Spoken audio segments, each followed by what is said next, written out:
as a medical teacher. He has conducted over 30 workshops on student mentoring at various colleges and universities across the country. It's our privilege that we can hear to him in our national symposium on mentoring in medicine. Today, he is going to give us a talk on how to be an inspiring mentor. Let us all hear to his inspiring words. Over to you, sir. Thank you, Dr. Shilpa. I hope I am audible to all, Yes, sir. and Kindly go ahead, screen sir. is also visible. Yes, sir. Screen is also visible. Thank you so much. So I must thank Dr. Narayan for giving me this opportunity to share some of my thoughts with this August gathering. I'm glad that this mentorship movement is picking up in the country. When we had started working on mentorship for various colleges, people had very little information and very little knowledge about what all mentoring can do. And having been to many colleges, what I found is that most of the times mentoring was limited to only the day-to-day problems the students faced in the hostel. For example, a mentor was supposed to be looking after non-availability of a tube light in the hostel room, or non-availability of North Indian food in southern medical states, and so on. But over the years, the perception has changed, and large number of medical schools are now actually having mentoring as part of their student training programs. So today I'm going to talk something about how to become an inspiring mentor. This is important because mentorship skills are different from teaching skills. We don't learn either. There are opportunities for us to learn teaching skills through MCI or through other avenues and opportunities. But the skills to become a good mentor are still to be imbibed on your own. Maybe looking people around you, maybe reading about mentorship skills and similar other self-improvement avenues. So let's discuss about how you can become an inspiring mentor. And I think nothing could be better than taking you back to the story of Krishna and Arjun. When the battle, which later came to be known as Mahabharata, became imminent, the opposing sides began garnering support of the like-minded kings and from alliances with them. Krishna, who was the ruler of Dwarka, was considered a very good ally because of two reasons. One, that he had a very mighty Yadav army, and second was his personal value as a master strategist and diplomat. Now, by a coincidence, Arjun and Duryodhan both reached Krishna's palace at the same time, and as it happened to be at a time when Krishna was sleeping. So they sat there waiting for him to wake up. Now, Arjun was sitting at Krishna's feet, and he caught his eye first when Krishna woke up. And he was given the first of the two choices by Krishna. He offered either the entire Yadav army to one of the camp and his own services to the other. Now, much to Duryodhan's delight, Arjun unhesitatingly chose Krishna over the formidable army, even though by his own injunction, Krishna said that he would not bear weapons in the battlefield. Subsequent events, of course, bore the sagacity of Arjun's choice. Krishna performed the role of Arjun's charioteer throughout the battle. Actually, he was much more than that. He was Arjun's mentor who guided and advised him at every step. Whenever we talk of mentoring, I think this relationship stands as exemplary even today. The significance of this relation is evident by the fact that one of the popular names by which Krishna is known even today is Parth Sarthi, which meant Arjun's charioteer. And charioteer in connection of this, it can be interpreted as one who guides or one who shows the way. In fact, if we look at Gita, the wisdom of Gita, what we find is that a lot of the terms are similar to what you would use as a mentor in the modern context. So whether it is karma, which translates to performance, or gyan, which is knowledge. So a lot of terms are similar. And as a mentor, we can learn a lot of lessons from Gita. Now, how to be a good mentor? There's a lot of information. There are a lot of past instances which can guide us for future. Now, first I would begin with the role of online learning, ongoing learning. We all know that even before the Battle of Kurukshetra, Arjun was a very learned person. Under the great Guru Dronacharya, he, along with his brothers and cousins, they had learned all that a prince of that time had to learn. In fact, Arjun received additional learning and training in Shastras during their exile. He learned from Lord Indra, he learned from Shivji, he learned from Balram, and many other exemplary teachers. Yet, such an educated and learned warrior, when faced with a huge dilemma, what was called at that time as a Dharm Sankat, as he went into the battle, you can never be sufficiently learned or prepared. Reading books or watching videos does not lead to learning. The biggest questions arise when we are faced with difficult choices. And therefore, the best or the most valuable learning happens when you realize that you do not know enough. Second is the role of a coach and a mentor. Now, interestingly, Arjun realized his weakness and his inability to perform his job, but he did not hide it. He laid bare his ignorance and he sought advice. He was fortunate. They had access to the best coach of the time. Krishna revealed all that there was know about knowledge, devotion, action, and so on. I'll also like to point out that Gita is not a monologue. It's a dialogue between the mentor and the learner.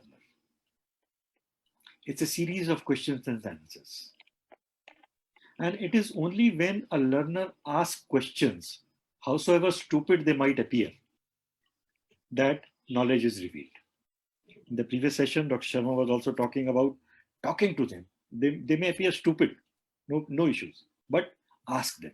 Because only when you question that the issues related to acquisition and application of knowledge are revealed. Third is the role of decision points. View it as this way, that Arjun and Krishna were both friends since long. They must have discussed and deliberated many things in life, but actually no one remembers those. When did the best come? Only when Arjun had a Dharm Sankat. He could not decide his future course of action, and therefore he turned to Krishna for advice. It was there that an epic dialogue happened. In every student's life, there are multiple Dharm Sankats. In contemporary education, you can call them decision points, where he or she may find herself unable to make a decision. And this is where mentoring is needed. Now, what does it mean? What it means is that there is importance of a good mentor in everyone's life. And I'm glad the theme of this symposium is mentoring in medicine and not just for mentoring for medical students. At every stage of your career, you need a mentor. This was realized by Arjun when he chose an unarmed Krishna over the mighty Yadav army. He was aware that even the best of resources, such a big army in question is valueless unless you have a strategic vision and a tactical acumen, which was imparted to him by Krishna. Second is the role of mentor in imparting advice and knowledge. Now, Krishna guided guidance to Arjun at every step. This is something that is taught even today. While the feats of the army are long forgotten, no one remembers what Krishna's army did, but everybody remembers what Krishna told Arjun. Another lesson is about the role of mentor in identifying and clearing values just before the onset of the battle, when Arjun was plagued with doubts and apprehensions. The Gita narrated by Krishna served to him the right perspective about his values and duties. Often one finds oneself in a predicament like Arjun, not being able to discern what is right from wrong, and it is at such a time that a trusted mentor can help you see the things in the correct perspective. And for this relationship to succeed, please bear in mind that there has to be a complete confidence and trust between the mentor and the mentee. Not once Krishna doubted the abilities of Arjun to win a battle, and not once Arjun doubted the veracity of the advice given to him by Krishna. Now, these were the factors which were responsible for success of this relationship. I'd like to take you through to the changing views about mentorship. In fact, the traditional view was that a mentor would promote, sponsor, protect the mentee, and ultimately mold in his own image. So, all mentors made an effort, I would say deliberate, to make sure that the mentee becomes like them. And if you look at the posting system in our clinical departments, when you are posted to a particular unit, you're supposed to follow exactly what the unit head does. Whether it is the way of dealing with the patients or whether it is the way of prescribing or investigating, you are supposed to become exactly like your teacher. This was what is called a Godfather model. It works. Many of us have become like our teachers. But it does not allow the expression of the different strengths, of the different perspectives of the trainees who come to us for training.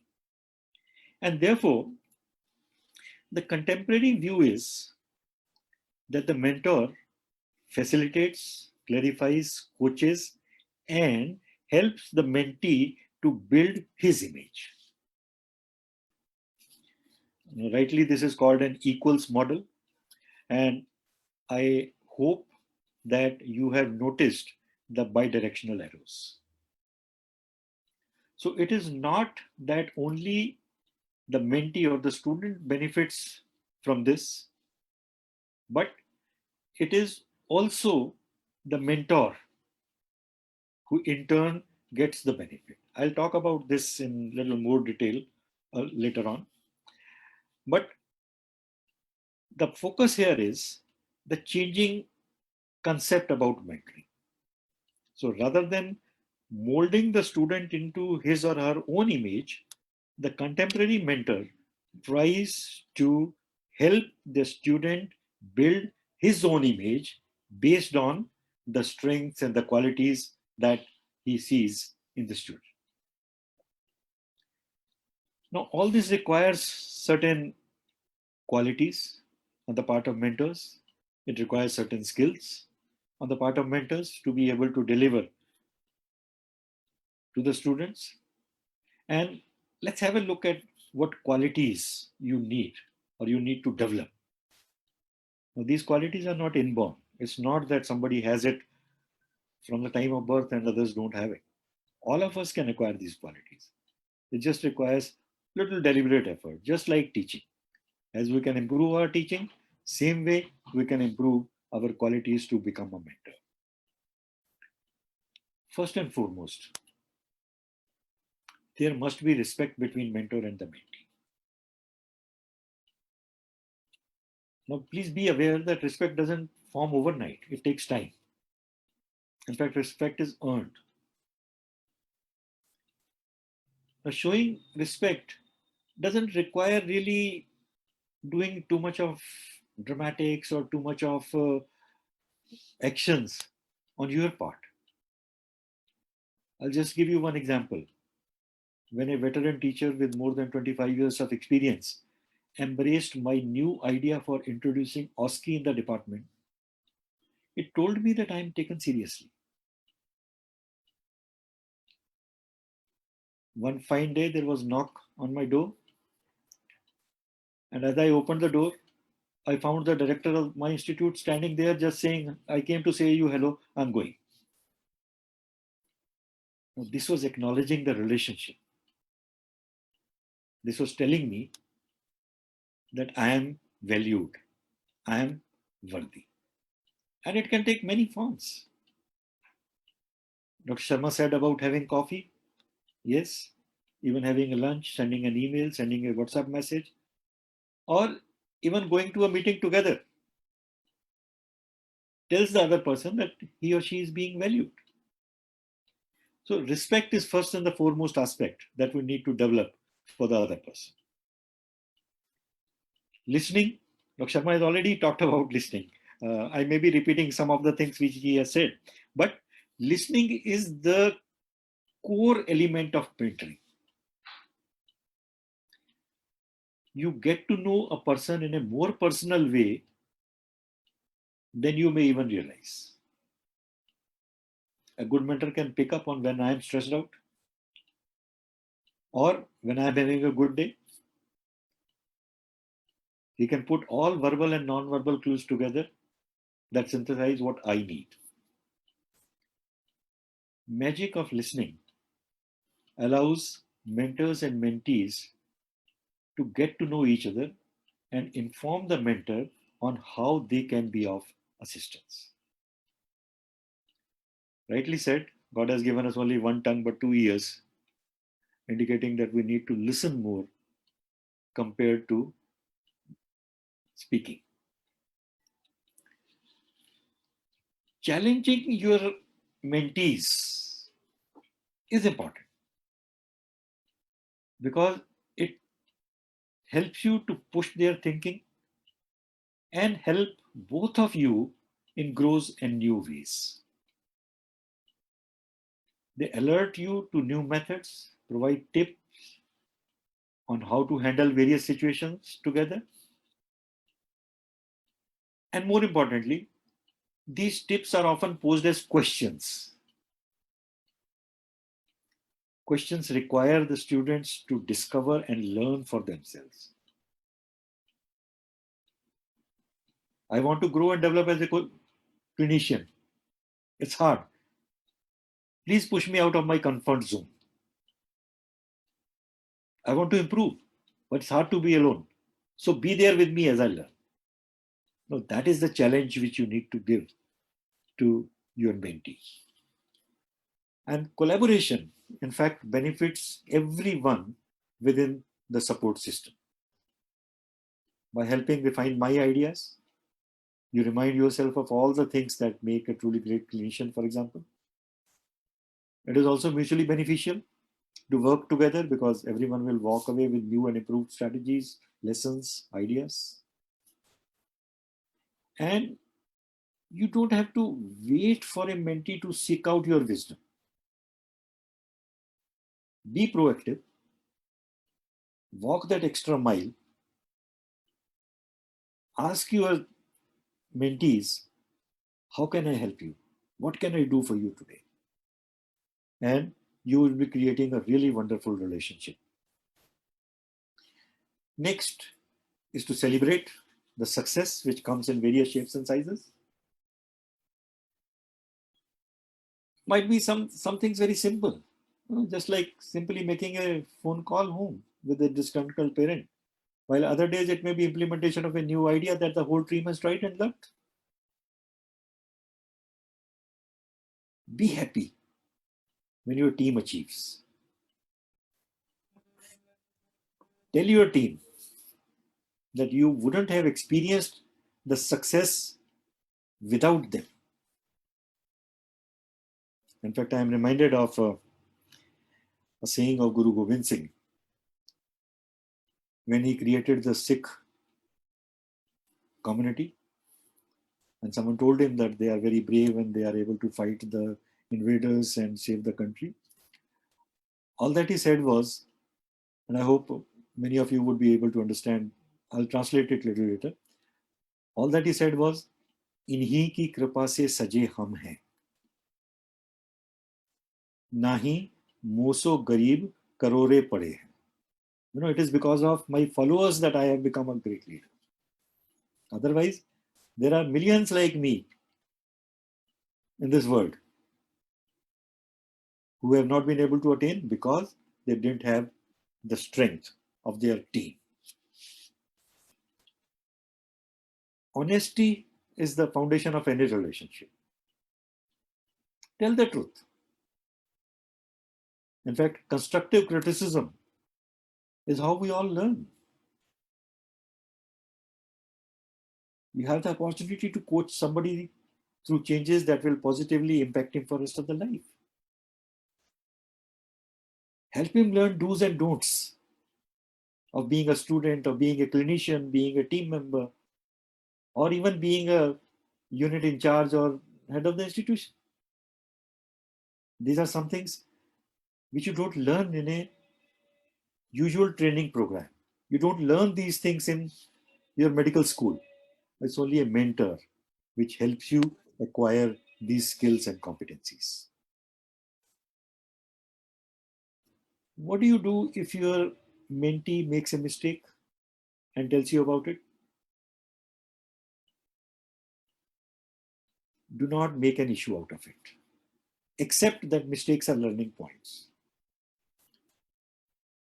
Some of you would remember that scene from movie Lage Raho Munna Bhai, when one of the characters loses the money in share market and he goes to tell his father, and his father was about to slap him, and when Munna Bhai told him, Sharma, isko mariyega mat, because if you slap him today, then for rest of his life he will never be able to speak the truth.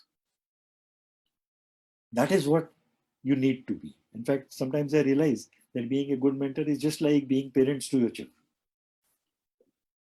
Whenever you are encountering a student who is your mentee or a colleague who is your mentee, just recall what you would have done if your own children or your brothers or your cousins would have done the same mistake.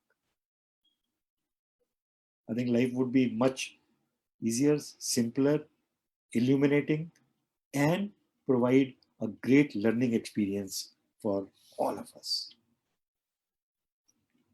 And don't forget, your mentee is human. Life is tough for everybody. The stress of learning, the stress of reading, being away from home, getting a food which is not to your liking, missing out on the family, missing out on the friends, they all have their stress level. And it is there that as a mentor, in fact, you can bring happiness into their lives. Let them in here. Give them a smile. Sometimes even simple touch has the magic to take away the pain the other person is having.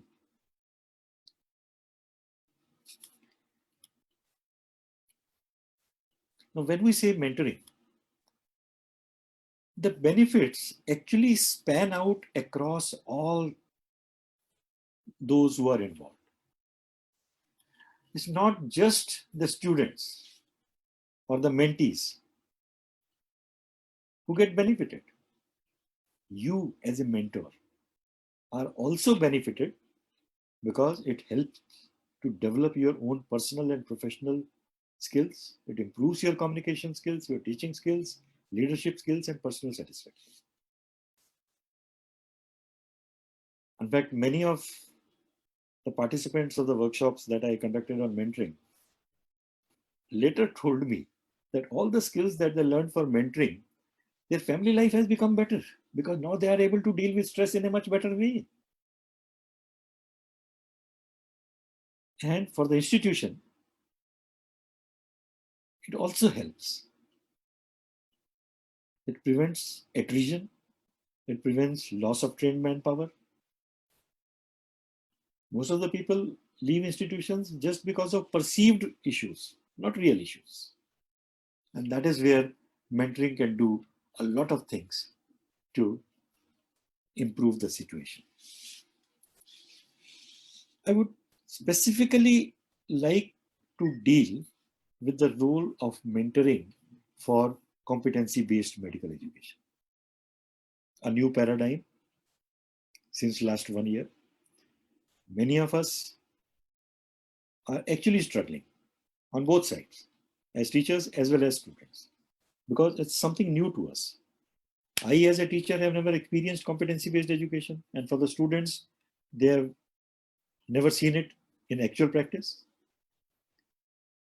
So rightly pointed out that the role of mentoring for competency-based education is to help and support people to manage their own learning in order to maximize their potential, develop their skills, improve their performance, and become the person they want to be. Some of the keywords I have underlined. So it's all about supporting the students so that their learning can become better. You can maximize their potential and you can help them to become what they want to become in their lives. I'm sure many of us would remember the roles of Indian medical graduate, clinician, leader, professional, communicator, and a lifelong learner.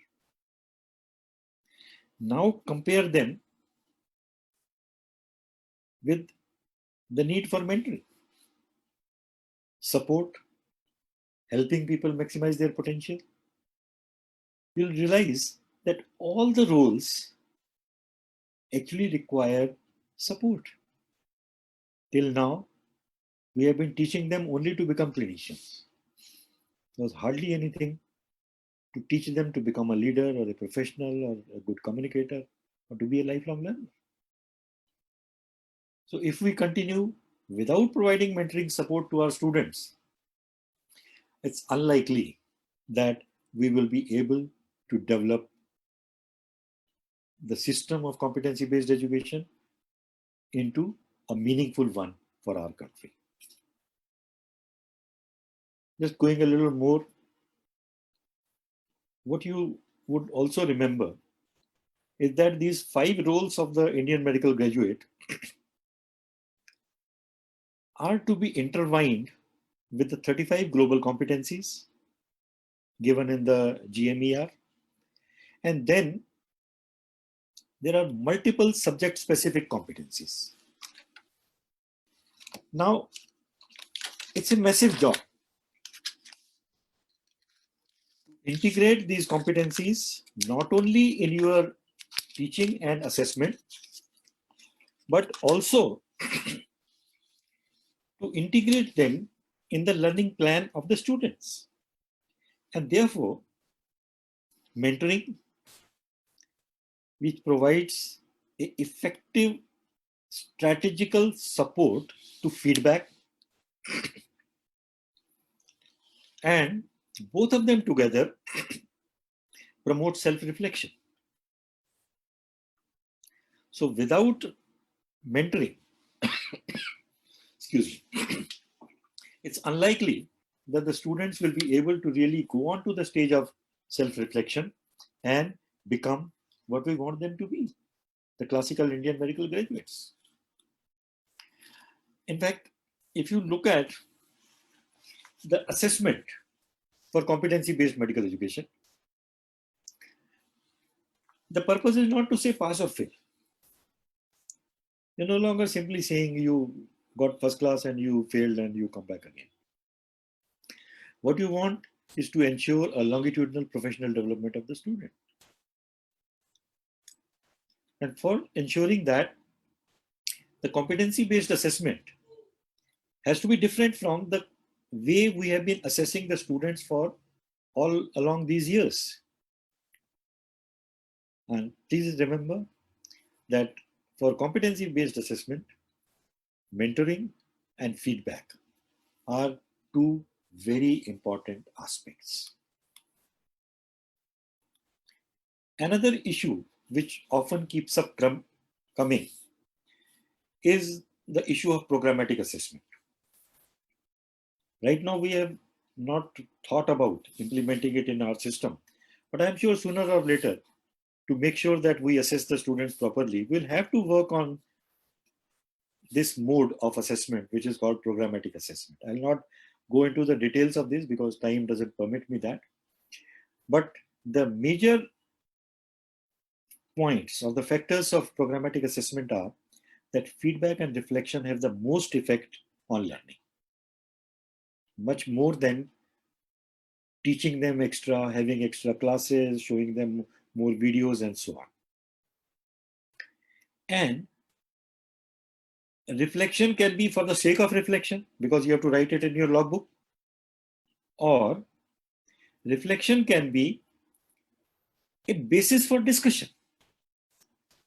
I, as a student, for example, see a new patient. I think there was something different. I learned something from it.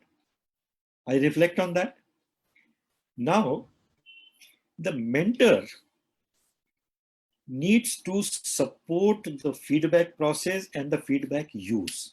What I do with their feedback, again, like reflection, simply giving feedback doesn't help. What helps is how the learner uses that feedback to make improvements which are required. And it is here that the role of mentor comes in. So mentoring of performance, sharing of reflections, planning of remediation, following up on those reflections are actually the important parts of mentoring for programmatic assessment or competency-based medical education. The needs will change. The mentoring needs of a student at entry to the medical school, we had the first batch coming last year. They had a different need because they probably were more anxious than us to find out what is this new system, what is this competency based education, why they are talking of reflections and feedback and logbook and so many other things. But as they complete their course and go on to PG training and early career as a, say, senior resident or assistant professor, then the needs will change. And once they go out for practice, once they become established professionals, the needs will again change. So not only their needs are changing, but our role as a mentor will also change. And so not only they have to equip themselves with new knowledge and skills as mentors, we also need to equip ourselves with new knowledge and newer skills. Now, that's important because mentoring relationships are not static. Now, before I end, I'll like to take you back to from where we started. The exemplary relationship of a mentor and a mentee exhibited by Krishna, who told him right in the beginning that he will not bear arms in the battle. He only acted as a charioteer throughout. Now, in fact, one of the very common mistakes that many mentors make, and especially this is especially for underperforming students, is to act on their behalf.